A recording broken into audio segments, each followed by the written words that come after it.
Hello student, आपण सचिवीय कार्यपद्धती या आपल्या अभ्यासक्रमामध्ये सुरुवातीच्या प्रकरणामध्ये संस्थात्मक वित्तव्यवस्था याचा आपण अभ्यास केला।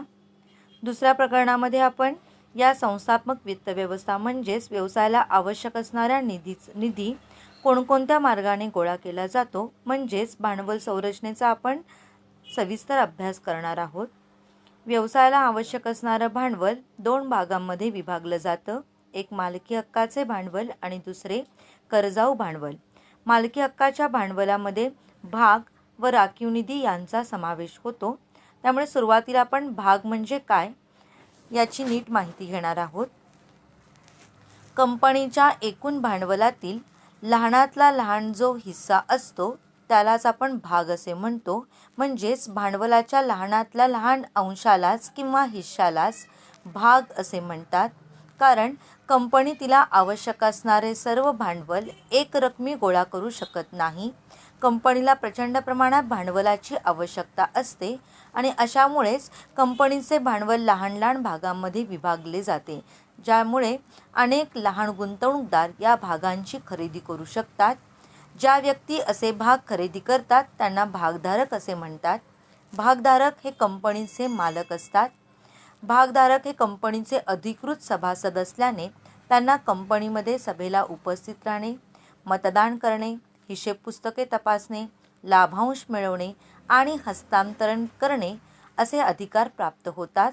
भागधारक हे मालकी हक्काचं भांडवल असल्यामुळे त्यांना नफ्यातील हिस्सा म्हणून लाभांश दिला जातो। लाभांश हा त्यांच्या भांडवलावरील मिळणारा परतावा असतो।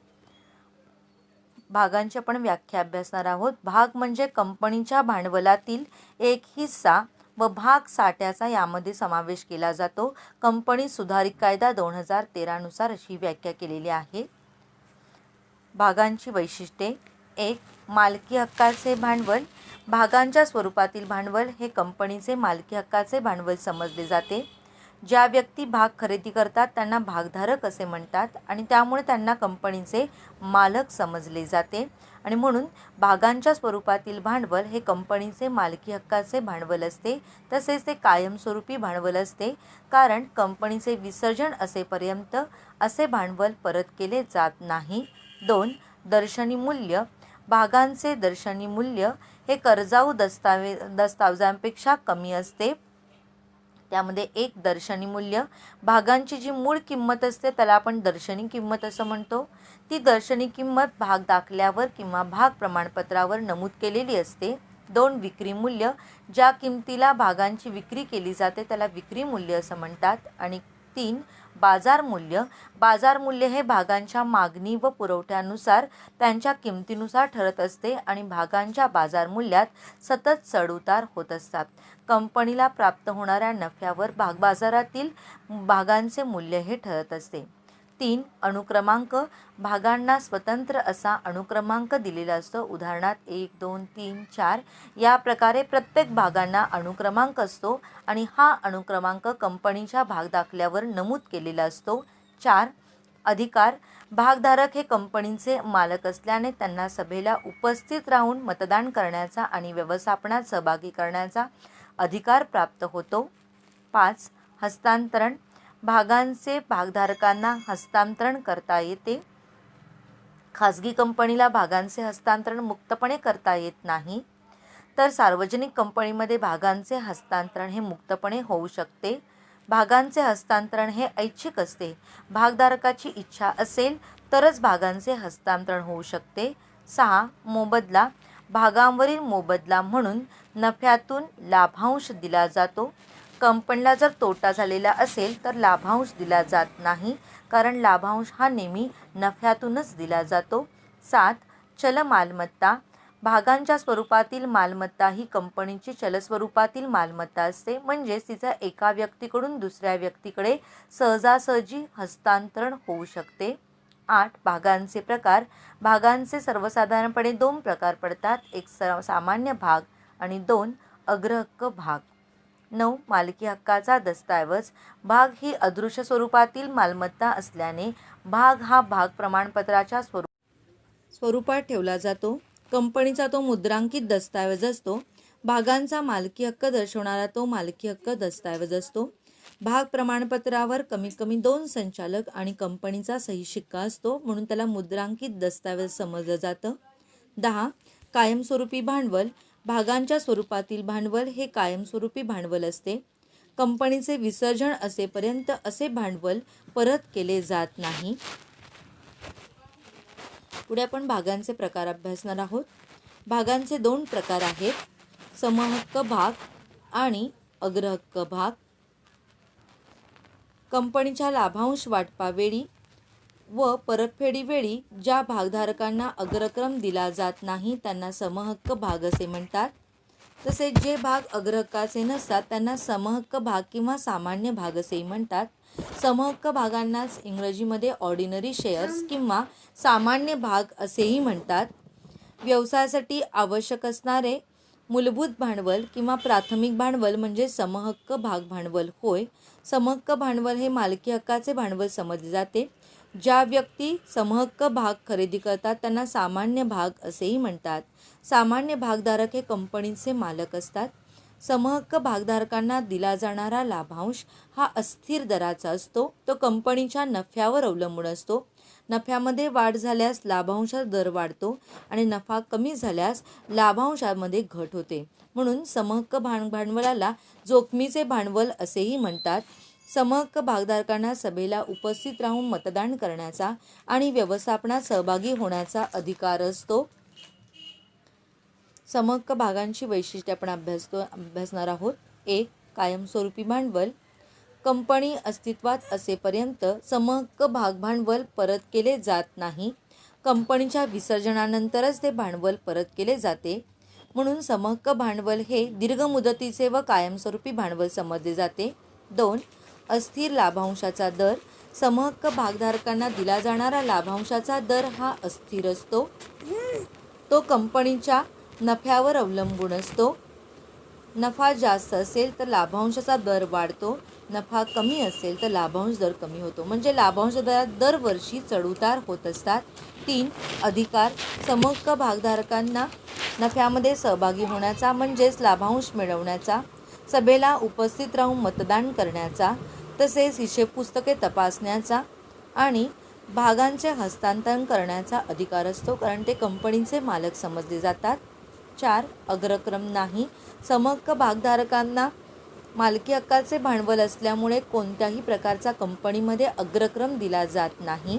लाभांश वाटपावेळी सर्वप्रथम अग्रहक्क भागधारकांना लाभांश दिल्यानंतर शिल्लक राहिलेल्या रकमेतून त्यांना लाभांश दिला जातो. तसेच भांडवलाच्या परतफेडीवेळी सुरुवातीला अग्रहक्क भागांचं भांडवल परत केलं जातं आणि सर्वात शेवटी समहक्क भागधारकांचा विचार केला जातो. म्हणजे समहक्क भागधारकांचा कोणत्याही प्रकारे अग्रक्रमाने विचार केला जात नाही. 5. नियंत्रण.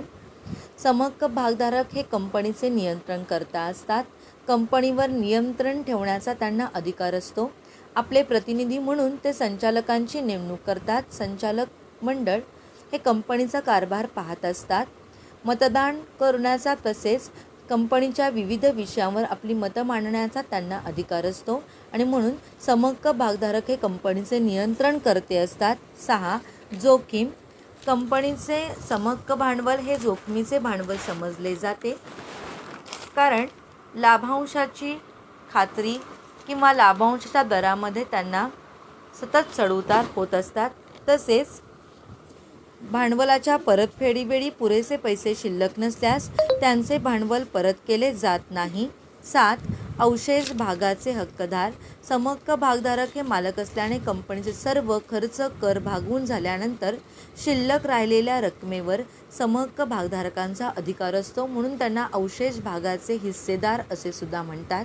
8. बोनस भाग. कंपनीच्या राखीव निधीतून बोनस भागांचे वाटप केले जाते. असे बोनस भाग समहक्क भागधारकांना विनामूल्य म्हणजेच मोफत वाटप केले जातात. दरवर्षी होणाऱ्या नफ्यातून काही भाग बाजूला काढून ठेवला जातो. असा नफा साठत गेल्यानंतर त्याचे पुन्हा भांडवलामध्ये रूपांतरण केले जाते. त्यालाच आपण बोनस भाग असे म्हणतो. बोनस भाग मिळवण्याचा अधिकार फक्त आणि फक्त समहक्क भागधारकांना असतो. अग्रहक्क भागधारकांना हा अधिकार प्राप्त होत नाही. 9. हक्क भाग. कंपनीच्या नवीन भाग विक्रीवेळी विद्यमान सामान्य भागधारकांना ते भाग खरेदी करण्याचा अधिकार दिला जातो, त्याला हक्क भाग असे म्हणतात. हक्क भाग मिळवण्याचा अधिकार फक्त समहक्क भागधारकांना असतो. 10. दर्शनी मूल्य. समहक्क भागांचे दर्शनी मूल्य नाममात्र असते, किरकोळ असते. उदाहरणार्थ ₹1 पासून ₹10 पर्यंत. 11. बाजार मूल्य. समहक्क भागांचे बाजार मूल्य सतत बदलत असते. बाजारातील मागणीनुसार त्यामध्ये चढउतार होत असतात. नफ्याचे प्रमाण वाढत असल्यास बाजार मूल्य वाढते. याउलट नफ्याचे प्रमाण कमी झाल्यास त्यांचे बाजार मूल्य कमी होते. समहक्क भागांचे बाजार मूल्य हे कंपनीच्या नफ्यावर अवलंबून असते. 12. कंपनीच्या मालमत्तेवर अधिकार नसतो. समहक्क भागधारकांना कंपनीच्या मालमत्तेवर अधिकार सांगता येत नाही. जरी ते कंपनीचे मालक असले तरीसुद्धा कंपनीच्या मालमत्तेवर त्यांचा अधिकार नसतो. The last. भांडवल वृद्धी. जेव्हा भाग बाजारात भागांचे बाजार मूल्य वाढते तेव्हा भांडवलाची वृद्धी होते, म्हणजेच कंपनीला नफा झाल्यास त्यांच्या बाजार मूल्यात वाढ होत असते. भाग बाजारात त्या कंपनीच्या नावलौकिकामध्ये, त्यांच्या प्रतिष्ठेमध्ये वाढ होत असते. भागांचं मूल्य हे वृद्धी होत असते आणि म्हणून समहक्क भागधारकांचं भांडवल हे उत्कर्षाचं भांडवल आहे असं म्हणायला हरकत नाही. समहक्क भागांचे सर्वसाधारणतः 2 प्रकार पडतात. एक मतदानाचे किंवा सर्वसाधारण मतदानाच्या हक्कासहित समहक्क भाग, साध्या मताधिक्याचे सामान्य भाग असे त्याला म्हटलं जातं. ज्या समहक्क भागधारकांना सर्वसाधारण मतदानाचे अधिकार दिले जातात त्यांना साध्या मताधिक्याचे सामान्य भाग असे म्हणतात. म्हणजेच भागधारकांनी धारण केलेल्या भागांच्या प्रमाणात त्यांना मतदानाचा अधिकार असतो. आणि 2. विशेष मताधिक्याचे सामान्य भाग. ज्या समहक्क भागधारकांना लाभांश व मतदानाचे विशेष स्वरूपाचे अधिकार दिले जातात त्याला विशेष मताधिक्याचे समहक्क भाग असे म्हणतात. यांना सर्वसाधारण हक्कापेक्षा मतदानाचे विशेष प्रकारचे अधिकार दिले जातात. या व्हिडिओमध्ये तुम्हाला काही शंका असेल तर कमेंट बॉक्समध्ये कळवा आणि हा व्हिडिओ पाहिल्यानंतर सबस्क्राईब करायला विसरू नका.